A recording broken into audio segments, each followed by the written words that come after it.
प्राथमिक प्रवासस्थे प्रगती चळवळ युट्यूब चॅनलच्या दर्शकांचे पुनश्च मनपूर्वक स्वागत. माळेगाव सहकारी साखर कारखाना हा पूर्ण महाराष्ट्राच्या केंद्रस्थानी आज संवेदनशील वातावरण आपण या ठिकाणी बघतोय. प्रचाराची रणधुमाळी चालू आहे आणि आपण अनेकांच्या मुलाखती किंवा सभासदांच्या सुद्धा आपण चर्चा केलेली आहे. परंतु सर्वात उत्सुकतेचा विषय जो आहे या माळेगाव सहकारी साखर कारखान्यामध्ये 4 पॅनल पडलेले आहेत आणि ह्या चारही पॅनल मध्ये जर आपण पाहिलं तर पहिला निळकंठेश पॅनल जो आहे उपमुख्यमंत्र्यांचा आहे. त्याच्यानंतर सहकार महर्षी चंद्रांना त्यांचा एक पॅनल आपण बघितलेला आहे. तिसरा पॅनल आणि चौथा पॅनल कोणाचा आहे ह्याविषयी सर्वांना उत्सुकता होती. माननीय शरदचंद्रजी पवार यांनी पुरस्कार म्हणजे अनेक शेतकऱ्यांनी एकत्र येऊन एक पॅनल तयार केला, परंतु तो पक्षाचा पॅनल नसून शेतकऱ्यांच्या नावावरती तो पॅनल तयार केला, त्याला पाठिंबा दिला. परंतु एक वेगळंच आपण जर चौथा पॅनल बघितला तर तो आहे कष्टकरी शेतकरी पॅनल. हा पॅनल नेमका काय, ह्यातील नेमके उमेदवार कोण आहेत आणि ह्याच उमेदवारांशी आपण बोलतोय. यापैकी श्री अरविंद भीमदेव बनसोडे यांचं शिक्षण झालेलं डिप्लोमा इन ऑटोमोबाईल इंजिनिअरिंग झालेलं आहे, डीपीपी पण झालेलं आहे त्यांचं, आणि ते 2 गटातून उभे आहेत. म्हणजे गट क्रमांक 1 माळेगाव बुद्रुक तिथून हे प्रथम क्रमांकाचे उमेदवार आहेत. नंतर हे इतर मागास प्रवर्गातून पण उभे आहेत. यांचं चिन्ह आहे छत्री. यांची पार्श्वभूमी जर आपण बघितली तर हे सामाजिक चळवळीचं नेतृत्व आहे. शैक्षणिक सामाजिक क्षेत्रामध्ये हे गेली कित्येक वर्ष काम करताना दिसत आहे. नमस्कार साहेब. नमस्कार. आपलं प्रगती चळवळ युट्यूब चॅनल मध्ये स्वागत आहे. काय सांगाल, हा कष्टकरी शेतकरी पॅनल जो महाराष्ट्राचं पूर्ण लक्ष केंद्रित झालेलं आहे त्या निवडणुकीकडं, सरकाराच्या नावाखाली नेमकं काय चालतंय आणि देशाचे राज्याचे उपमुख्यमंत्री सुद्धा या कारखान्यामध्ये लक्ष घालताय आणि त्याच कारखान्याच्या निवडणूक मध्ये तुम्ही सुद्धा तुमचा पॅनल उभा केलेला आहे. आणि सर्वात महत्वाचं की तुम्ही 1 क्रमांकाचे माळेगाव बुद्रुक ह्या गटातील 1 क्रमांकाचे उमेदवार आहात. काय नेमकी तुमची भूमिका काय? आज ह्या कष्टकरी पॅनलची जी भूमिका आहे ह्यातलं वास्तव असं आहे की कारखान्यामध्ये जे काम चालत आहे की त्याच्यामध्ये की सभासदांना ज्या पटीत पैसे मिळाले पाहिजेत त्या पटीत कधीही आतापर्यंत पैसे मिळत आलेले नाहीत. आणि कष्टकरीचा ह्याचा उद्देश ह्याच्या मागचा असा आहे की जे टेंडर घेतात, जे नोकऱ्यांना आहेत, जे लोक त्या कारखान्याच्या अटेस्टेड आहेत आणि जी लोक ऍक्च्युली शेतात कष्ट करतायत त्यांना त्यांचा परिपूर्ण मोबदला मिळत नाही, म्हणूनच हा कष्टकरी पॅनलची उभारी झालेली आहे. आणि हा आमचा आजचा नाहीये, ही 3री टर्म आहे आमची. पहिली 2 लोक आम्ही निगडे सर आम्ही ह्या पॅनलचं कामकाज चालू केलं. त्याच्यानंतर आम्ही 2ऱ्या टर्म मध्ये पहिल्या टर्म मध्ये 7 लोक मिळाली, 2ऱ्या टर्म मध्ये 9 मिळाली आणि आता आमची 15 लोक आहेत. तर 15 मध्ये मी डबल झालेलो आहे. ह्यात वास्तव काय होतं, सत्ताधाऱ्यांचं प्रेशर आणि ज्या पद्धतीने एखादा जर आम्ही उमेदवार निवडला असेल त्या उमेदवाराला धरून आत घुसवणं, त्यातून परत त्याला फॉर्म काढायच्या टाइमला माघारी काढायला लावणं, प्रेशर आणणं, अशा पद्धतीने पॅनल डिस्टर्ब करणं हे आतापर्यंत आम्ही पाहत आलेलो आहे. आणि त्यात बी काही गोष्टी आम्हाला आता ह्यात घडलेल्या आहेत. सगळ्यात महत्वाचा प्रश्न हा विचारावा लागतो की ज्यावेळेस ह्या पॅनलची तुम्ही उभारणी करता त्यावेळेस सुद्धा तुम्हाला अडचणीत आणण्यात आलेले.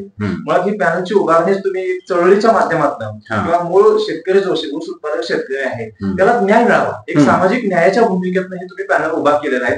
आणि ह्या पॅनलची उभारणी करताना तुम्हाला साम दाम दंड भेद हे प्रस्थापित असो, भांडवलदार असो किंवा आज सरकारच्या नावाखाली ज्यांनी पॅनल उभा केलेला आहे असे पवारांचे 2 पॅनल आहेत, एक तावऱ्यांचा पॅनल आहे आणि तुमच्या पॅनल मध्ये जगताप पण आहेत. म्हणजे एक ह्या माळेगाव सहकारी कार्यक्षेत्रामध्ये 3 प्रस्थापित घराणे येतात, जगताप, पवार आणि तावरे, बरोबर आहे. आणि त्याच्यामध्ये तुम्ही बनसोडे किंवा एक धनगर समाजाचे सुद्धा अनेक उमेदवार उभे आहेत.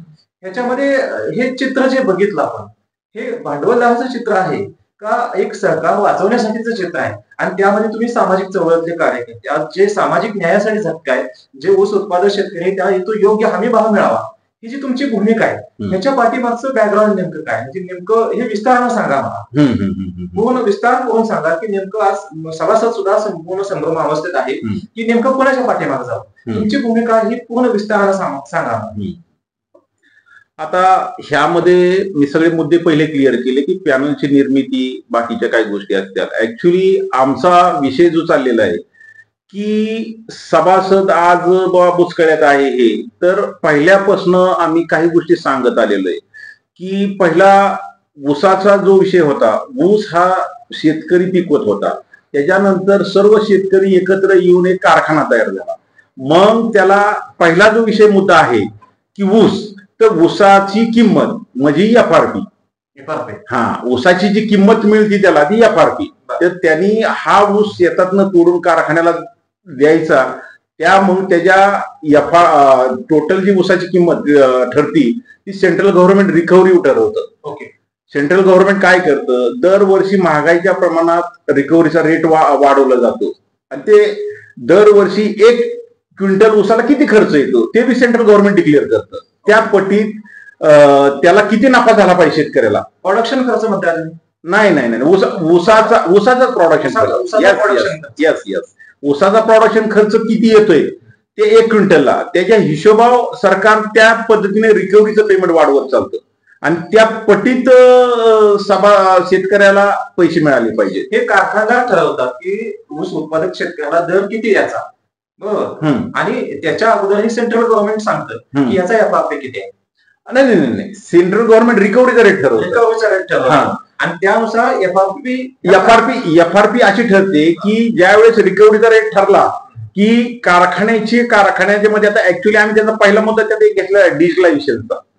म्हणजे वास्तव ह्यात काय होतंय, जी रिकव्हरी काढली जाते त्या रिकव्हरीमध्ये पारदर्शकता नाहीये, आमचा स्पष्ट आरोप आहे. त्यात सुधारणा होणं गरजेचं आहे. सरकारने बी सुधारणा करणं गरजेचं आहे. सेंट्रल गव्हर्नमेंटने बी ह्याच्यावर दखल घेऊन रिकव्हरीत पारदर्शकता आणणं महत्वाचं आहे. यासाठी डिजिटलायझेशन खूप महत्वाचं आहे असं वाटतं तुम्हाला? यस, महत्वाचं आहे. मग हे डिजिटलायझेशन नेमकं कशा पद्धतीनं तयार करावं ह्याचंही मार्गदर्शन करा.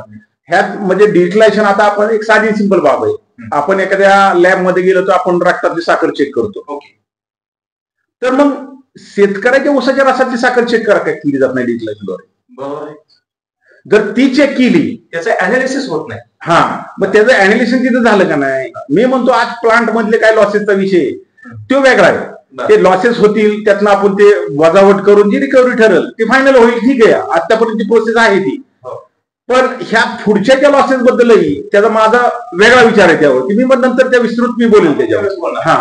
तर मग ती लॉसेस वजा करून जी रिकव्हरी येईल आणि सेंट्रल गव्हर्नमेंटने दिलेलं जे एका रिकव्हरीचा रेट आहे त्याचं मल्टिप्लिकेशन करून ती ऊसाची किंमत आली. आता ऊसाची किंमत आल्यानंतर त्यात काय काढायचंय, FRPचा विषय येतो. म्हणजे शेतकऱ्यांनी आपल्या शेतातला ऊस तोडून कारखान्याला आणायचा आहे, मग ते तोडणी वाहतुकीचा खर्च त्यातनं वजा करून त्या ऊसाची एक FRPची किंमत ठरली 1 टनाची अशी फिक्स. हा विषय झाला इथं. म्हणजे पूर्ण कारखान्याने ऊस घेतल्यानंतर 14 दिवसात ती FRP शेतकऱ्याला जमा करणं, ते पेमेंट जमा करणं त्याच्या खात्यात बंधनकारक आहे. म्हणजे ते मागच्या रिकव्हरीवरती ते पेमेंट क्लिअर करून शेतकऱ्याला जमा केलं जातं 14 दिवसात. ह्या तरतुदी द्या. तर वास्तव म्हणजे आता ह्यानंतर आपला जो विषय आहे की कारखान्यात ऊस गेल्यानंतर त्याच्या पुढच्या प्रक्रिया त्या सभासदांचा तुमच्या विषय चालू होता. हा पहिला शेतकऱ्यांचा विषय म्हटला इथं. ऊस उत्पादक शेतकरी आहे, त्याचा ऊस ज्यावेळेस कारखान्यामध्ये गाळपासाठी जातो त्याच्यानंतर त्याची रिकव्हरी होते, त्याच्यावरती त्याला FRP मिळत असतो. बरं, ठीक आहे. पण हे जे ऊस उत्पादक शेतकरी आहेत हे सभासद सुद्धा आहेत. मग ही सभासदांची जी प्रक्रिया आहे त्या बाबतीत तुम्हाला काय वाटतं? आता मी पहिल्या स्टेपला तुम्हाला ऊसाची किंमत सांगितली. ओके. म्हणजे ऊसाचं ऊसाची डायरेक्ट किंमत मिळाल्यानंतर त्याचा विषय तिथं शेतकऱ्याचा झाला. आता सभासद आहे. सभासद गेल्यानंतर पहिलं ऊसापासून काय म्हणतंय, पहिलं साखर बनते. साखर बनत असताना त्याच्यापासून जे पगॅज निघतंय, मळी निघते, मॉलिसिस निघतंय आणि ह्याचा हा पहिला प्रकल्प झाला. हे बाय प्रॉडक्ट्स जे आहेत ते साखर उद्योगाला पूरक आहे. बरोबर. आणि त्यातनं जे उत्पन्न मिळत असतं, बरोबर, ते त्या उत्पन्नातून कारखाना चालत असतो. बरं, ह्या उत्पन्नाचा जो शेअर असतो तो सभासदाला मिळाला पाहिजे. तो ऊस उत्पादक शेतकऱ्याला सुद्धा मिळाला पाहिजे. ऊस उत्पादक शेतकरी जो आहे, ऊस उत्पादक शेतकरी त्या कारखान्याला अटॅच असेल, सभासद म्हणून शेअर असेल तरच त्याला मिळाला पाहिजे. बाय प्रॉडक्ट नाही त्याला ऊसाची किंमतच पहिली दिली जाते, फक्त किंमतच दिली जाते. आणि सभासदांना जे बाय प्रॉडक्ट मिळतात जो नफा आहे त्याच्यातनं जो शेअर आहे तो त्याला दिला जातो. बरं, आता ही जी निवडणूक आहे त्याच्यामध्ये तो सभासद जो ऊस उत्पादक शेतकरी आहे, पण जो सभासद नाही त्याला मतदानाचा अधिकार नाहीये. जो सभासद आहे त्याला मतदानाचा अधिकार आहे आणि हे सहकार तत्वावरती सरकार आता हे जे सहकार तत्वावरती आपले सहकार मंत्री चंद्रकांत नाईक यांनी ह्या सहकार तत्वावरतीच ही निवडणूक लढवण्याचं ठरवलेलं आहे. दुसरीकडे राज्याचे उपमुख्यमंत्री आहेत, केंद्राचे ज्या सुप्रांत खासदार आहेत शरद पवार गटाचं, त्यांना पाठिंबा आहे, म्हणजे त्यांच्या पक्षाची पॅनल नाहीये, हे अनेक शेतकरी एकत्र आल्यानंतर हा पॅनल आहे. तसं हा जो तुमचा चौथा पॅनल आहे, आपण कष्टकरी शेतकरी पॅनल, मला सांगा ह्या सभासदांच्या पुढे जाताना तुम्ही मतदानासाठी नेमकी कुठले मुद्दे मांडताय? हा, आता सभासदांपुढे जाताना आम्ही काय विषय मांडतोय की पहिली ऊसाची किंमत मिळाल्यानंतर आपल्याला जो साखर प्रकल्प आहे, साखर प्रकल्पातनं येणारा नफा हा सभासदाला मिळाला पाहिजे. मग त्याच्यानंतर बागायतपासून आपण कोल्ड प्लांट टाकलेला आहे, त्याला कमीत कमी त्या 2-4 प्लांटला 300-400 कोटी रुपये गुंतलेले सभासदाची. मग पहिल्या साखर प्रकल्पात नफा सभासदाला मिळाला पाहिजे. त्याच्यानंतर जो आपण वीज प्रकल्प टाकलाय बागायतीवर चालणारा, त्याचा येणाऱ्या जमा खर्चातून जो पैसा मिळणार आहे तो पर्यटनी सभासदाला मिळाला पाहिजे. त्याच्यानंतर आपण काय केलं, मळीपासून खत प्रकल्प बनवला, मग खत प्रकल्पातून येणाऱ्या जमा खर्चातून सभासदाला पैसे मिळाले पाहिजेत. त्याच्यानंतर आपण मॉलेसिसचा विषय, मॉलेसिस पासून आपण डिस्टलरी चालू केली, डिस्टलरीमध्ये येणे आपण इथेनॉल बनवतोय, त्याच्या जमा खर्चातून 4 पैसे सभासदाला मिळाले पाहिजेत. त्याच्यानंतर आपण त्या डिस्टलरीच्या वेस्ट वॉटर पासून आपण बायोगॅस प्लांट टाकलेला आहे, बायोगॅस प्लांट पासून जो बायोगॅस निघते त्याच्यापासून आपण बॉयलरला सप्लाय बायोगॅस सप्लाय करून नाही बायोगॅस आपण त्या बागेच्या ऐवजी बायोगॅस बी चालू शकतो तिथं. मग त्याच्यानंतर किती बागेत वाचतोय त्याचा नफा तोटा पत्रक झालं पाहिजे, याच्यातून 4 पैसे सभासदाला मिळाले पाहिजेत. हे प्रकल्प पूर्ण क्षमतेने चालवून जर चांगल्या पद्धतीने चालवले, त्यांच्या जो आपण डीपीआर बनतो सगळ्या प्रकल्पांचा, त्या सगळ्या पद्धतीने क्वालिटीचं सगळं सेटअप जर बनवला तर 4 पैसे सभासदाला हमखास मिळणार आहेत आणि त्या प्रकल्पाचा क्रेडिट तयार होऊन सभासदाला बेनिफिट मिळत राहणार आहे. तुमचा विषय अकाउंटेबिलिटी म्हणजे तुमची जी पारदर्शकता आहे व्यवहारातली, त्याविषयी तुमचा प्रश्न आहे. यस. आज गेली अनेक वर्ष ज्यावेळेस चंद्रकांत चेअरमन होते त्यावेळेस ऊस उत्पादक शेतकऱ्यांच्या प्रत्येक टनेज मागे त्यांनी काही पैसे जमा करून तुमचं सहकारी साखर कारखान्याच्या पुढचं जे मंगल कार्यालय आहे किंवा आज आपण आपल्या इथे इंजिनिअरिंग कॉलेज आहे, अशा संस्था त्यांनी उभा केलेल्या आहेत. म्हणजे हे त्यांनी स्वतःच्या खिशातलं न खर्च करता हे त्यांचं योगदान आहे, पवार साहेबांचं योगदान आहे, हे कुणी नाकारू शकत नाही. बरोबर आहे. अजितदादांनी सुद्धा अलीकडच्या काळामध्ये हे कारखान्याला हाती घेतल्यानंतर 3-4-5 वर्षाची टर्म त्याची आहे.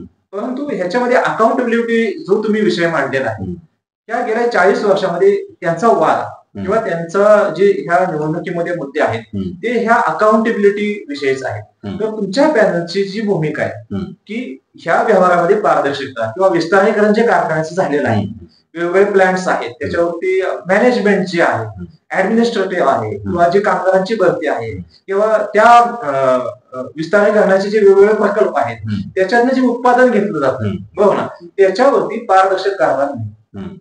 ह्याविषयी तुमची काय भूमिका आहे? आता ह्या वेळेस आम्ही काही गोष्टी दर मीटिंगला उपलब्ध करत आलेले, म्हणजे जेणेकरून त्या मीटिंगद्वारे आम्ही मांडत आलेले. एखादा तुम्ही साखर प्रकल्पाचा जमा खर्च सादर केला तर त्यावेळेस अकाउंट स्पष्ट दोष दुरुस्ती सुचवल्या जातात साईडला. म्हणजे तुम्ही जे कामकाज करताय ह्याच्यामध्ये ह्या सुधारणा केल्या पाहिजे, ह्या दुरुस्त्या केल्या पाहिजे. त्या पद्धतीने त्या दुरुस्त्या केल्यानंतर त्या प्लांटचा बेनिफिट हा सभासदांना होत असतो. पण त्या पद्धतीने त्याचा बेनिफिट नाही जर केला, म्हणजे त्या दोष दुरुस्त नाही केल्या तर सभासदांना त्याचा फायदा होत नाहीये. हे आम्ही दरवेळेस काही काही गोष्टी मांडत आलेल्या, म्हणजे सगळ्याच प्लांट बाबत आहे हा विषय. आता ह्यात काय होतं की तुम्ही ज्यावेळेस एखादी गोष्ट क्लिअर करतो आपण, आता मला विस्तारीकरणामध्ये तुम्ही मुद्दा मांडला विस्तारीकरणाचा विषय, तर विस्तारीकरणाबद्दल मी स्पष्ट काही गोष्टी मांडतो. आता इथं विस्तारीकरण करत असताना पहिला जो प्लांट आहे आपला जुना प्लांटचं आपण पूर्ण अकाउंट म्हणजे ऑडिट केलं पाहिजे. ह्या मशीनचं लाईफ किती, आता पुढे किती लाईफ आहे, त्याच्यानंतर ते पुढची मशीन काय, त्याचं पूर्ण स्टँडर्ड जाणून त्याचं त्या मशीनची किंमत पहिले काढली पाहिजे. त्या पूर्ण क्षमतेने आता मशीन चालत नाही, आपल्याला विस्तारीकरण वाढवायचंय ती त्या पद्धतीने चाला नाही. मग त्याचं टोटल मशीनचं अकाउंटिंग काढून त्याची पहिली किंमत ठरवायला पाहिजे होती. कारण दरवर्षी तुम्ही काही ऍड त्यात बेअरिंग असेल, काही मशीनचे स्पेअर पार्ट असतील, दरवर्षी तुम्ही नवीन बदलत असता, मेंटेनन्स केला. हा, मग त्याचा जो खर्च असतो आणि त्याचा जो फटका आहे तो सभासदाला बसलेला असतो. मग तुम्ही प्लांट बदलताना हे सगळं ऑडिट होणं गरजेचं आहे. ते पहिल्या स्टार्टला तिथं झालेलं नाही. एक पहिला विस्तारीकरणाचा प्रश्न. आणि ज्या वेळेस विस्तारीकरणाचा तुम्ही डीपीआर सादर केला, डीपीआर ज्यावेळेस सादर केल्यानंतर डीपीआरची जी कॉस्ट आहे त्या कॉस्टमध्ये तो प्रोजेक्ट बसला पाहिजे. कारण तुम्ही तो तज्ञांकडे डीपीआर सादर करून तो तज्ञांकडून बनवून घेतलेला आहे. मग त्या पद्धतीचं त्या प्लांटचा बजेटमध्ये ते बसलं पाहिजे. तुम्ही अशा पद्धतीने काम करता की जेणेकरून त्यांनी जे तुमचे रिपेअरिंग कॉस्ट आहे, नाही, डीपीआरची कॉस्ट होती का नाही, टोटल 7.5 TCDचा हा प्रोजेक्ट चालवण्यासाठी आपल्याला हा खर्च येईल. हे कुणी सांगितलंय? तज्ञांनी सांगितलं ना, एवढी कॉस्ट येणार आहे. मग तुम्ही जे डीपीआर सादर केल्यानंतर तो प्रोजेक्ट एकाच कंपनीला द्यायचा असतो. हा काय ते तरतूद आहे ह्याची. आम्ही ह्यासाठी चौकशी लावली होती, पण हा मुद्दाच वरून गाळून टाकला त्याला. वास्तवात ह्यात काय होतं की एकाच कंपनीला दिल्यानंतर डीपीआर प्रमाणे आपल्याला आउटपुट मिळतोय का, त्या कंपनीला आपण बांधून घेऊ शकतो की बाबा हा आउटपुट मिळत नाही, म्हणजे ही मशीन खराब आहे तुझी, ते तुम्हाला दुरुस्त करून दे, नाही ते क्लिअर आम्हाला आउटपुट मिळाला पाहिजे. म्हणजे बांधलेली झाली कंपनी ती. हिथं काय केलं गेलं की बाबा गव्हाणीचं काम एकाला दिलं गेलं, मिल सिंक्शनचं काम एकाला दिलं गेलं, बॉयलर एका वेगळे करून घेतला गेला. त्याच्यानंतर पुढे जर तुम्ही जे पॅन बिन काय जे बाकीचे विषय असतील, मशिनरी असतील, ती वेगळ्या कंपनीला दिली. त्याच्यामुळं ही आज परिस्थिती अशी झाली, डीपीआर प्रमाणे आउटपुट आपल्या सभासदांना मिळाले नाही. म्हणजे त्यात एक साधन सिंपल एक बाब सांगतो मी. त्यांनी सांगितलं होतं की 12.25 ते 12.5 रिकव्हरी आपल्याला मिळेल. ती आतापर्यंत मिळालेली नाही. 5-6 वर्ष झाली. 6 वर्ष हा, मग त्याचा फटका कोणाला बसतोय? आज सभासदाला बसतोय ना. ते बँकेचं कर्ज तुम्ही त्यात बी बऱ्याच गोष्टी आहेत अशा की त्याचा लोड सभासदाला बसतोय, मग त्याचा आउटपुट मिळाला नाही. दुसरा विषय ह्यात काय होतो की तुम्ही प्लांट पहिला ज्यावेळेस चालू होता त्यावेळेस घसारा एक अमाऊंट दरवर्षी बाजूला टाकली जाते. तो घसारा तुम्ही बाजूला टाकून तो हा घसारा जो आहे प्रत्येक क्विंटल म्हणजे शेतकऱ्याचं जे प्रति टनेज ऍव्हरेज आहे त्याच्यावरती डिपेंड आहे. नाही, हा घसारा नफ्यावरती काढला. हा, नफ्यावरती घसारा बाजूला काढल्यानंतर तो प्लांट, आता पहिला साखर प्लांट आहे, तर साखर प्लांटचा जो घसारा झालाय टोटल, मग त्या घसाऱ्यात जी आपल्याला वाढ करायची आहे की बाबा तुम्हाला 7.5 TCD करायचा आहे, पहिला तुमचा 4-7.5 TCDचा आहे, तर मग त्यात जी कमी अमाऊंट वर पडेल ती बँकेकडून लोन म्हणून तुम्ही घेऊ शकता आणि त्या घसाऱ्यात दरवर्षी कट झालेल्या घसाऱ्या ऍड करून तो प्लांट पर्यंत तुम्ही व्यवस्थित ऑटोमॅटिक प्लांट चांगल्या प्रकारे तुम्ही करू शकता. ही पद्धत आहे. ह्याच्यामध्ये काय होतंय, दरवर्षी तुम्ही घसारा तो चुकीच्या पद्धतीने वापरून सभासदाच्या खिशावचा ताण वाढवत राहताय. आणि त्याच्यानंतर मग तुम्ही बँकेकडे गेला तर बँक एवढं लोन देत नाही तुम्हाला कधी, कारण नॉर्म्सच पाळत नाही तुम्ही. जे गव्हर्नमेंटचे नॉर्म्स आहेत ते जर पाळले नाहीत तर ते बँक तुम्हाला त्याच्यावरती उभी करत नाही, म्हणजे लोनच देत नाही. तुमचं क्रेडिटच तयार झालेलं नाही तिथं. कारण कसं होतं, एखाद्या प्लांटची कॉस्ट ज्यावेळेस असते देत, आपण एखादा प्लांट मंजूर करतो, मग डीपीआर सादर करतो, मग त्यावेळेस त्या डीपीआरची कॉस्ट तुमचा प्लांट मधनं येणाऱ्या प्रोडक्शन मधून बँकेला तुम्ही सादर करणार आहे का नाही, महिन्याच्या महिन्याचे पेमेंट जाणार आहेत का नाही, हे टॅली केलं जातं ना. टॅली केलं, अकाउंटेबिलिटी महत्त्वाची. हा, म्हणजे वास्तव ह्यात काय आहे, मग जो 7.5 TCDचा प्लांट आहे तो ह्याच्यातनं दरवर्षी उत्पन्न किती मिळणार आहे, सभासदाचे पैसे जाऊन उत्पन्न किती मिळणार आणि त्यातनं बँकेला किती येणार आहे, सगळे खर्च वजा करून ती बँक टॅली करत असते ना. टॅली करत 100% रिकव्हरी, त्या पैशाची रिकव्हरी वेळेत होणं गरजेचं आहे. तुमची पत असणं आवश्यक आहे आणि त्यासाठी तुमची अकाउंटेबिलिटी महत्वाची. आता अण्णांनी चंद्र अण्णांनी जे आरोप केले की 12% व्याजदर आणि 8% व्याजदरानं अजित पवारांनी जे कर्ज उचललेले आहे, बरोबर ना, म्हणजे हे जे आरोप केले जातात हे एकमेकाला पाठीशी घालण्याचा प्रकार आहे असं वाटतं तुम्हाला? हा, हे पूर्ण सगळं आता जे कर्जाचा मुद्दा जे मी केला, आता मी कर्जाचं तुम्हाला परफेक्ट प्लांटचं नियोजन असं हवं. तर तुम्ही कर्ज किती उचलता, व ह्यांनी यायचं, ह्यांनी कर्ज वाढून जायचं, ज्यावेळेस तुमची टर्म खतम होईल त्यावेळेस पुरं कारखान्यावर लोड मारून परत कर्ज उचलून द्यायचे की पुढे ते सभासदांना वेटीस धरण्याचा प्रकार आहे का? 100% चुकीच्या धोरणामुळे सभासदांना फटका बसतोय आपल्या. वास्तव काय, प्लांट ज्या अकाउंटिंगच्या स्टँडर्ड प्रमाणे चालला पाहिजे, जेणेकरून पुढे ज्या वेळेस एखादं बोर्ड बदलत असतं त्याच्या नॉब त्याच पटीतच पैसे सभासदाला नियमाप्रमाणे गेले पाहिजे. तुम्ही चुकीच्या हेड खाली पैसे उचलून सभासदाला त्यावेळेस वाढून जर देत असाल ती चुकीची पद्धत आहे. कारण तो संस्था बी टिकली पाहिजेत ना. मग संस्थेला तुम्ही अडचणीत आणून पुढचं जे पुढच्या तोरणी वाहतुकीच्या पेमेंटचं नियोजन असेल, पुढं बाकीच्या खरेदीचं नियोजन असेल ते कॉलेज होतं ना. पुढच्या येणाऱ्या बोर्डाला त्रास होतो त्या गोष्टीचा आणि त्याचा फटका परत सभासदाला बसतो की ह्या चुकीच्या स्टँडर्ड पण हे ह्याच्यावर लक्ष सरकारने गव्हर्नमेंटने ठेवलं पाहिजे. हे चुकीच्या पद्धतीने घडत असेल तर तिथं कुठं अंकुश गव्हर्नमेंटने ठेवला पाहिजे. साखर आयुक्तालय किंवा सहकार क्षेत्र जे आपण म्हणतो त्याच्यामध्ये गव्हर्नमेंटचं जे प्रशासन आहे ह्या गोष्टीवरती कधीही लक्ष ठेवताना दिसत नाही. म्हणजे हे दुर्लक्षितच असतं. दुर्लक्षित म्हणजे इथे आपण जर पाहिलं की सत्तेमध्ये 30 लोक येत असतात आणि सत्तेचा दुरुपयोग किंवा प्रशासनाचा दुरुपयोग हा सातत्याने केला जातो.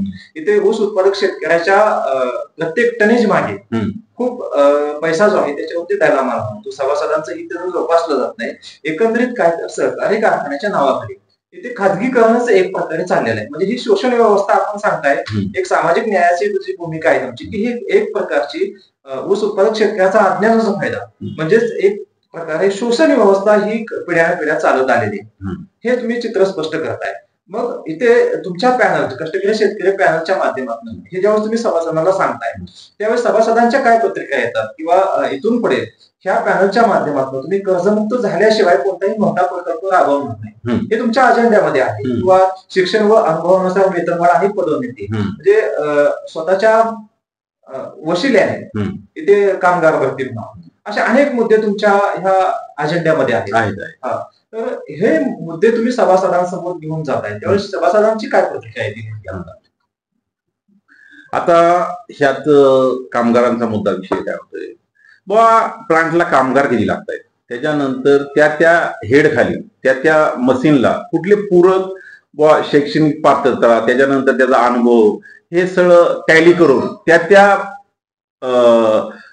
प्रोजेक्ट मध्ये त्या पॉइंट म्हणजे कसं म्हणतो आपण हेड खाली लोक ठेवले गेले. तुमच्या बॉयलर सेक्शन असेल, तुमचा मिल सेक्शन असेल, तुमचा की बाकीतले आतलीचे पॅन सेक्शन असेल, म्हणजे बरेच ज्या सेक्शन वाईज हेड वाईज त्याचा अनुभव आणि त्याचं स्किल हे बघून तिथं कामगार ठेवले पाहिजेत. कारण त्या मशिनरी त्या पद्धतीने चालल्यानंतर त्या हेड खाली त्याचा आउटपुट मिळत राहतो आणि तो प्लांट सक्षमपणे चालल्यानंतर 4 पैसे सभासदाला वाढत असतात.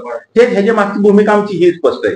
आम्ही कुणालाही कामगार असेल कुठले काही असेल अजिबात आमचा त्याच्याबद्दल काहीच नाही. ही पद्धत तुम्ही वापरली पाहिजे तिथं की जेणेकरून त्या कॅपॅसिटीचा माणूस तिथं त्या प्रकल्पावर असला पाहिजे, प्रमुख असला पाहिजे. हे सगळे नॉब जर पाळले तर 4 पैसे सभासदाला मिळतील. ही आमची स्पष्ट भूमिका आहे त्याच्या मागच्या कामगार ह्याच्यातली. आता बोला. एकंदरीत सगळ्यात महत्वाचा विषय आपण म्हटला की सहकार टिकलं पाहिजे. म्हणजे सहकारचा जो कन्सेप्ट आहे त्याची गळचेपी पण होते. आपण एक दुसरीकडे बघतो, दुसरीकडे भांडवलशाहीचा उदय पूर्ण देशामध्ये आहे. महाराष्ट्रामध्ये सुद्धा सहकाराचे सगळे अनेक कारखाने जे आहेत ते खाजगी भांडवलदारांच्या हातात आहेत आणि ते खाजगी पद्धतीनं चालवले जातात. म्हणजे दुसरीकडे काय तर अर्थकारण जे आहे ते सहकार क्षेत्रामध्ये खाजगी सहकारी साखर कारखान्यावरच अवलंबून आहे. म्हणजे सत्तेतून पैशातून सत्ता, बरोबर ना. हे जसं आपण पाठीमागं बघितलं तसंच महाराष्ट्र शासनामध्ये हे दिसतंय आपल्याला. दुसरीकडे आपण एक विषय म्हटला की शिवनगाव विद्या प्रसारक मंडळ जे आहे त्याच्या मार्फत हे इंजिनिअरिंग कॉलेज चालवलं जाते. त्याची गुणवत्ता सुधारणं, बरोबर ना. जे नॉर्म्स आहेत गव्हर्नमेंटचे, आता दुसरे त्याच्या विरोधात आणखी परवा दिवशी देवेंद्र फडणवीस साहेबांनी एक पत्रकार परिषद घेतली की मुंबई हे एज्युकेशनल आव्हान आहे. मग त्यावेळेस अनेक गोष्टी त्याच्यामध्ये उघड झाल्या की शिक्षण क्षेत्र सुद्धा आज पैसे कमवण्याचं साधन बनलेलं आहे. खूप मोठा एक एज्युकेशनल धंदा व्यवसाय म्हणतो आपण. पण मुंबई सुद्धा तर असं एज्युकेशनल हब जर होणार असेल तर त्याच्या पाठीमागे जर दृष्टिकोन एक नकारात्मक दृष्टिकोन बघा किंवा सकारात्मक पैसा कमवण्याचं साधन हे शिक्षण क्षेत्र झालेले वेगवेगळ्या संस्था ज्या आहेत ते खूप मोठ्या फीज घेऊन आता एकमेव तुमचं शिवनगर विद्या प्रसारक मंडळाचं जे इंजिनिअरिंग कॉलेज आहे त्याच्यामध्ये सभासदांच्या मुलांना 1,000 रुपये नाममात्र जी फी आहे ती भवन इंजिनिअरिंगचं शिक्षण घेता येतं दरवर्षी, बरोबर ना. मग असं सहकार क्षेत्राचं जे एवढं चांगलं मॉडेल असताना ह्या मॉडेलचं सुद्धा तिथे पूर्णतः स्ट्रक्चरल म्हणजे स्ट्रक्चर जे आहे ते पोकळ करण्यात आलेलं आहे. मग ह्या बाबतीत आपल्या पॅनलच्या माध्यमातून एक शॉर्ट टर्म दृष्टिकोन जो आहे इतरांचा तो तुमच्या पॅनलच्या माध्यमातून दिसत नाही. एक लॉंग टर्म दृष्टिकोन दिसतो तुमच्या माध्यमातून. एक लोकशाहीचा खरा आधार, बरोबर ना, एक खरा साचा तुमच्याकडे दिसतो. तर तुम्ही सभासदांना काय सांगाल की जर तुमच्या हातात सत्ता दिली, शेवटचा प्रश्न आहे माझा तुम्हाला, की जर सभासदांनी तुमच्या हातात सत्ता दिली तर तुम्ही नेमकं काय करा? आता ह्यात विषय मी पहिला अगोदर साखर प्रकल्पाचाच मुद्दा घेतो, साखर कारखान्याबद्दल बोलतो पहिला. ह्यात विषय काय होतोय की बा सत्ता आल्यानंतर जी धोरणं आहेत ती धोरणं सुस्पष्ट असणार आहेत. ह्याच्यामध्ये राजकीय हस्तक्षेप कुठं असावा, जर एखाद्या गोष्टीत हा शेतकऱ्यांनी चालवलेला प्लांट आहे तर ते राजकीय हस्तक्षेप जास्त जर त्यात जर केला तर प्लांट चालवायला अडचणी येतात. कारण जे नियम आहेत, जे नॉब्स आहेत ते वरिष्ठ नेत्यांनी बी बघितले पाहिजे. बुवा प्लांट चालवताना बुवा काय चुका करतायत का, तेवढंच लक्ष देणं गरजेचं आहे. आणि तिथं कायद्यात अंमलबजावणी फक्त तिथं वर आमदार असतील बुवा मंत्री असतील त्यांनी पाहणं गरजेचं आहे. जर आपण सारखं तिचं जर आपण लिंक वाईज काम करत राहिलो तर त्या प्लांटला आउटपुट घ्यायला तिथलं काम करायला त्रास होतो. तर हे अर्थकारणाचा एक मुद्दा असेल. सर्व संस्था 70वा अहवाल सादर होईल संस्थेचा. तर हा स्वयंपूर्ण प्लांट झालाय का? जर ज्या वेळेस आपण एखादा प्लांट चालू करतो त्यावेळेस तोडणी वाहतुकीचा प्रश्न येतो, पहिल्या पेमेंटचा प्रश्न येतो, मग 70 वर्षाच्या तरतुदी केल्यात का झाल्या नाहीत? मग ह्याच्यावर हे जे कारभारी सर्कल असेल व अर्थकारण, मग हे सहकारी साखरदारीला पूरक असं का केलं नाही सरकारने व इथल्या खासदार आमदारांनी? हे जर पूरक झालं असतं तर हे प्लांट एवढ्या सक्षमपणे चालेल तर सभासदांना वेळेवर जे नॉबचे नियमाप्रमाणे पेमेंट्स मिळतील आणि कामगारांची बी अडचणी मिळतील आणि तोडणी वाहतुकीचे जे प्रश्न होतात ते बी मिटतील, वेळेवर पेमेंट चालू होतील. कारण ह्या गोष्टी जर नॉब पाळून केल्या तर व्यवस्थित होईल. आता दुसरा मुद्दा तुम्ही काय घेतला आपण कार्यालय केलं, लग्न कार्यालय, हे सभासदांच्या हितासाठी केलेलं आहे. ह्याच्या मागचा जो उद्देश आहे तो सभासदाला बाहेर जाऊन पळापळी करून लग्न इथं घ्या तिथं घ्या, मग त्या बाकीच्या अडचणी येतात, त्याला ती व्यवस्था चांगली केलेली आणि त्यात बी ते चांगल्या पद्धतीने चालावं. त्याची सूत्र 18,000 रुपयात त्या म्हणजे कार्यालयाचं जे भाडं आहे ते 18,000 रुपयात सभासदांना किती लग्न करता येतं. इतर ठिकाणी जर गेलं तर 30-35 हजारच्या पुढे तो खर्च. एकदम बरोबर आहे. आता इथं सभासदाच्या मुलांना इंजिनिअरिंग पर्यंत 1,000 रुपयात वार्षिक फी तिथे भरलं की त्यांचं शिक्षण 1 वर्षाचं कम्प्लीट होत असतं, पण इतर वेगळी फी आहे. बरोबर.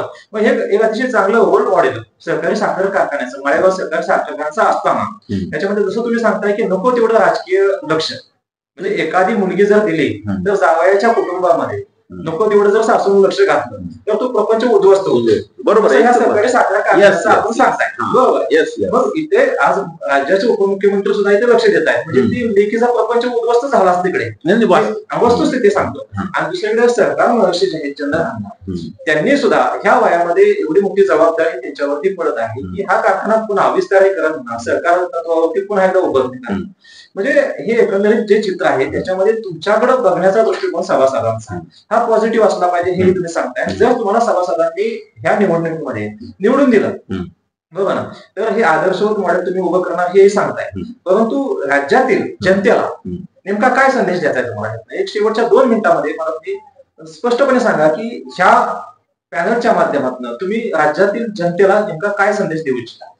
आता ह्यात वास्तवात तुम्ही आता सगळी नावं घेतली, महर्षी असतील, हे मी मला तुम्हाला हा विषय क्लिअर केला की आज महर्षी जरी असले तरी ह्या मताचा मी आहे की पुढच्या पिढीला ह्या गोष्टी तुम्ही तयार केलं पाहिजे. तुम्ही तिथं कवर कामकाज करणार, ह्यातून काय होतं पुढची पिढी तयार झाली पाहिजे तुमच्या डोळ्यात देखता की तो प्लांट तुम्ही जसा चालवला तशा पद्धतीने अजून चांगल्या उत्कृष्ट पद्धतीने चालवेल, अशा पद्धतीने पुढच्या पिढीचं तुम्ही निर्मिती केली पाहिजे. की आपण जर कंटिन्यू जर तेच करत राहिलो तर पुढच्या पिढीला ह्याचा अनुभव येणार नाही. आपण महर्षी म्हणता, माझं हेच स्पष्ट मत आहे, मी कुणालाही ह्यातनं टॉर्चर करायचा, कोणाबद्दल टीका करायचा माझा काय राईट नाही. मोठे सगळे अर्थतज्ञ सगळे महर्षी कसं त्यांच्या कुठल्याही गोष्टी मला हस्तक्षेप करायचा, पण माझं एवढंच मत आहे की प्लांट हा कायमस्वरूपी ही संस्था टिकली पाहिजे, चांगल्या प्रकारे चालली पाहिजे. त्यासाठी तुम्ही तुमचे पिढी असेल, तुमचे संचालक मंडळ असेल त्या पद्धतीने तयार केलं पाहिजे. तुम्ही त्याला मार्गदर्शक राहिलं पाहिजे. त्या प्रवाहात तुम्ही येऊन परत तुम्ही जर का दोरी हातात घेत असाल तर ती मागची पिढी कधी तयार होणार? त्याच्या चुका आम्हाला मार्गदर्शन केलं पाहिजे. ह्या ज्येष्ठांनी ह्या चुका मार्गदर्शन केल्या पाहिजे, दुरुस्त मार्गदर्शन केलं. त्याच्यानंतर मी आता कॉलेजवर येतो. आज कॉलेजचा एक तुम्हाला हा प्रश्न उपस्थित करताय, कॉलेजचं काम चाल मला ह्याच्याबद्दल कॉलेज झालं चांगलंय, अभिनंदन आहे. त्या पद्धतीने आम्ही बी इंजिनियर तिथं झालेलं आहे, संस्था टिकली पाहिजे, चालली पाहिजे, आमचा मेन बी अजेंडा आहे. पण संस्था चालवत असताना त्याचे जे काही महत्वाचे मुद्दे जे नॉब्स आहेत, विद्यापीठाचे नॉब्स असतील, काही बोर्डांचे नॉब्स असतील, परिपूर्णपणे ते नॉब्स पाळले पाहिजेत. तर आता इथं ह्या संस्थेमध्ये हे नॉर्म्स कितीपत पाळले जातात. इथं गुणवत्तावान स्टाफ पाहिजेत, पहिला मुद्दा. जो अनुभवी स्टाफ पाहिजे. इथं काय केलं तर जो अनुभवी स्टाफ होत जातो त्याला पेमेंट वाढलं की त्याला डिस्टर्बन्स केले जातात, त्याला इथून बाजूला केलं जातं, आपले नाते होतं तिथं साधलं जातं. त्यातून ह्याच्यामुळे काय होतं, मग सभासदांची जी मुलं आज असलेले सभासद जातो बा, तुम्ही म्हणला की 1000 रुपये हा पहिला मुद्दा आहे की त्याच्या ऊसाच्या बिलातनं ते पैसे कट केले जातात आणि परिपूर्ण फी कॉलेज घेत असतं. म्हणजे असं नाही की त्याला फुकट शिक्षण दिलं जातं. हा पहिला मुद्दा खोडणं गरजेचं आहे की त्याचं ऊसाची बॉट तू त्याला जामीनदार घेतले जातात.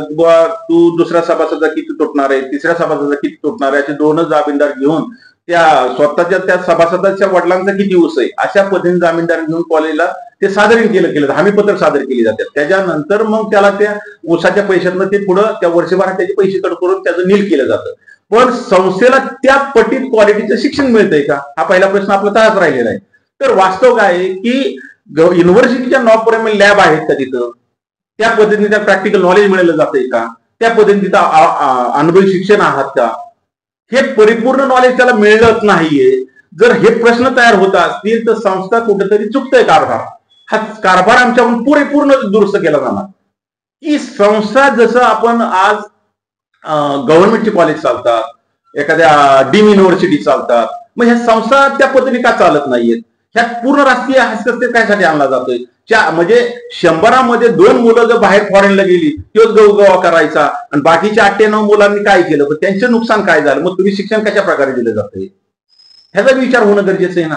की ज्या पद्धतीने प्रॅक्टिकल नॉलेज मिळायला पाहिजे, त्या पद्धतीने अनुभवी शिक्षणाच्या स्टाफ मध्ये नॉलेज मिळायला पाहिजे, त्या पद्धतीने लॅब उपलब्ध हव्या तिथं, हे आमची स्पष्ट मागणी आहे. आणि त्या दुरुस्त्या आम्ही आल्यानंतर केल्याच जाणार आहे. कारखान्यात बी ही सिस्टम राबवली जाणार आहे की अप टू डेट पद्धतीने कारखाना जर चालवला तर माझ्या सभासदाला 4 पैसे हक्काने मिळतील. आम्ही गॅरंटी देतो ह्या गोष्टीतनं, त्या हक्काने मिळतील. आणि त्या प्लांटला कुठल्याही, आता ह्यात बरेच अशा गोष्टी आहेत, प्लांट खरेदी मटेरियल खरेदीपासून बी त्यात कुठलाही ताळमेळ नसतो. आम्ही स्पष्ट त्या एका क्लिपद्वारे आम्ही स्पष्ट सभासदांना सांगतोय. म्हणजे सभासदांनी ह्या गोष्टीचा सर्व विचार केला पाहिजे की बा ह्यांचे विषय काय, की मुद्दे काय. तुमचा स्पष्ट आरोप आहे की ह्या नव्या गोष्टी पिढ्या अशा चालत राहतील का, आणि नवीन पिढीला नेमकं याचा गाभा समजेल का, हे सगळे प्रश्न उपस्थित केलेले आहेत तुम्ही. आणि एक व्यवस्थेवरती प्रश्नचिन्ह निश्चितपणे किंवा अकाउंटेबिलिटी, पारदर्शकता या मुद्द्यावर आपण स्पष्टीकरण दिलेलं आहे. सभासदांच्या पुढे जाताना अतिशय वेगळ्या पद्धतीचा तुमचा अजेंडा आहे, वेगळ्या पद्धतीचे तुमचे या तुमच्या जाहीरनामा जो आहे त्याच्यामध्ये मुद्दे आहेत आणि हे विचार करायला सुशिक्षित पिढीला निश्चितपणे विचार करायला लावणारे आहेत. आपण प्रगती चळवळ युट्यूब चॅनलशी अतिशय चांगल्या पद्धतीनं जे आहे सभासदांना मार्गदर्शन केलं, चांगल्या पद्धतीने तुमचे मुद्दे मांडलेले आहेत आणि तुमच्या या रणधुमाळीच्या बिझी शेड्यूल मधून आम्हाला तुम्ही वेळ दिला. ठीक, शेवट मी आमचा जो कष्टकरी पॅनल सभासदांपैकी आलेला आहे ह्यातनं मला एक सांभाळायचं सभासदांना, ह्या तुम्ही बेटाच्या जातीच्या राजकीय ह्या कचाट्यातून तुम्ही बाहेर आलं पाहिजे. ऍक्च्युअली कारखान्याच्या हिताच्या गोष्टी कोणता पॅनल मांडतोय त्या पॅनलला तुम्ही बहुमताने मत दिले पाहिजे. कारण काय होणार आहे माहिती का, जातीच्या राजकारणात तुम्ही मतदान जरी केलं किंवा ह्या जातीचा डायरेक्टर तिथून पाठवला, पण त्याचं नॉलेज तिथं काय, ते तुमच्यासाठी तिथं काय करणार आहे ह्याचाही माझ्या सभासदांनी विचार केला पाहिजे. बुवा हे आपल्या नात्यागोत्यातून जाणारा डायरेक्टर आहे, हे आपल्या हातला डायरेक्टर आहे, त्याचं तिथं नॉलेज काय, त्याचं तिथं कारखान्यात जाणारं काय पद्धत आहे, तो कारखान्यात गेला तुमच्यासाठी काय करणार आहे, ह्याची मांडणी तुम्ही विचारून घेतल्या पाहिजे. डायरेक्टर तुमच्या दारात आल्यानंतर त्याला स्पष्ट विचारा की बुवा हे आमच्या त्रुटी आहेत, ह्याच्याबद्दल तू कारखान्यात गेल्यावर आमच्यासाठी काय करणार आहे. जर तुम्ही ह्या गोष्टीचा विचारच नाही सभासद राजांनी केला तर परिपूर्ण अशा आलेल्या पद्धतीने कायमस्वरूपी 40-50 वर्ष ते डायरेक्टर आहे ही व्यवस्था, ह्यात बदल कधी होणार. आपण शिक्षण घेतलंय, आपण सर्वजण बऱ्यापैकी इंजिनियर झालेला आहात काय कॉलेजमुळे, तर तुम्ही हा विचार केला पाहिजे की हिथं बेटाचं जातीचं राजकारणाला बाजूला सोडून तिथं जाणारा हा डायरेक्टर त्याला काय अभ्यास आहे, त्याचा काय अनुभव आहे आणि ते तुमच्यासाठी काय करणार आहे. जर ते लोक तुम्हाला ह्या गोष्टी सांगत असतील तरच त्यांना तुम्ही मतदान करणं गरजेचं आहे. नसेल तर परत आहे आलेले पुढचे दिवस एकसारखे चालू राहणार आहे आणि हे 4 4 वर्ष तुमचं पेमेंट दाबून 5व्या वर्षी देणार आणि आम्ही हे 36 जे दिले म्हणणार, एक म्हणा 3400 दिले, ते कसे दिले, का दिले, कशामुळे दिले, ह्याचा बी तुम्ही विचार करणं गरजेचं आहे. आणि काय कुठला अर्थकारणाचा जर मुद्दा तुमच्यापर्यंत आला, अर्थकारणाचे 4 वर्षात, मागच्या 4 वर्षात तुमचे लॉसेस किती झालेत, तुमचा किती टन ऊस गेलाय, त्याचं नुकसान किती झालंय, तरी अर्थकारण जर तुमच्याकडे कोणी करून आलं तर अर्थकारण हा बी तुम्ही तिथे विचार केला पाहिजे की माझं या 4 वर्षात लाखोचं नुकसान झालं असेल आणि माझं ह्या 5 दमडीला मी बळी का पडू, हा बी विचार राज्याने करणं गरजेचं आहे. निश्चित सभासदांनी वेळेत जागरूक होणं आवश्यक आहे. आणि जर सभासद जागृत झाला, निवडणूक एकमेव माध्यम असं आहे की त्याच्या हातामध्ये मतदानाचा जो अधिकार आहे त्याचा वापर करून तो सामाजिक न्याय मिळवू शकतो. अतिशय चांगल्या पद्धतीने तुम्ही तुमची भूमिका शेतकरी पॅनलची मांडलेली आहे आणि तुमच्या वेळेतनं म्हणजे प्रचाराच्या रणधुमाळीतनं तुम्ही जवळजवळ आम्हाला 35 मिनिटं दिलेली आहेत. म्हणजे तुमच्या या शेतकरी पॅनलला मुलींची चळवळ युट्यूब चॅनलच्या वतीनं शुभेच्छा आहेत. तुमचं अतिशय सामाजिक न्यायाचं काम उत्तम आहे आणि सभासदांनी तुम्हाला चांगला प्रतिसाद मिळो ही सदिच्छा आहे. धन्यवाद.